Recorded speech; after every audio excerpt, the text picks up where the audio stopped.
Hi hello viewers welcome back. ఎండలు ఎలా ఉన్నాయండి? బగబగా మండిపోతున్నాయి కదా! ఎండలో నుంచి వచ్చిన తర్వాత ఒక్కసారి మన ఫేస్ అద్దంలో చూసుకోండి. ఎంత ట్యాన్ పట్టేసి డార్క్ స్పాట్స్, ర్యాషెస్‌తో ఎలా ఉంటుందో. సో, వీటన్నిటికి ఈరోజు నేను మీకు ఒక సింపుల్ బ్యూటీ టిప్ తీసుకొచ్చాను. బయటికి వెళ్ళి వచ్చి ఎండలో తిరిగినా సరే, ఒక్కసారి చల్లగా ఈ క్రీమ్ రాసుకోండి. మన ఫేస్ ఎంతో రిఫ్రెష్‌గా ఉంటుంది. అలాగే మన ఫేస్‌కున్న డార్క్ స్పాట్స్, ర్యాషెస్ అలాగే ట్యాన్ పట్టి ఉన్నా సరే మంచి రిజల్ట్ కనపడుతుంది. ఎలాంటి కెమికల్స్ లేకుండా ఇంట్లో దొరికే వాటిలతోనే మనం ఇలాంటి ఒక మంచి క్రీమ్ రెడీ చేసుకోవచ్చు.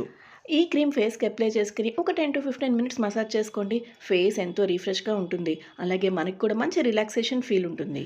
ముందుగా ఇలా ఒక ఎంప్టీ ప్లేట్‌లో ఐస్ క్యూబ్స్ తీసుకోవాలి. మనం డీప్ ఫ్రిడ్జ్‌లో దొరికే ఐస్ క్యూబ్స్ అయితే సరిపోతుంది. ఈ ఐస్ క్యూబ్స్‌ని మనం ఒక పేపర్ కవర్‌లో వేసుకొని ఇలా నేను చూపిస్తున్న విధంగా కొంచెం స్మాష్ చేసుకోవాలి. ఐస్ క్యూబ్స్‌ని మరీ మెత్తగా స్మాష్ చేయకూడదు. కొంచెం రఫ్‌గా స్మాష్ చేసుకుంటే సరిపోతుంది. తర్వాత ఒక ప్లేట్‌లో వేసుకొని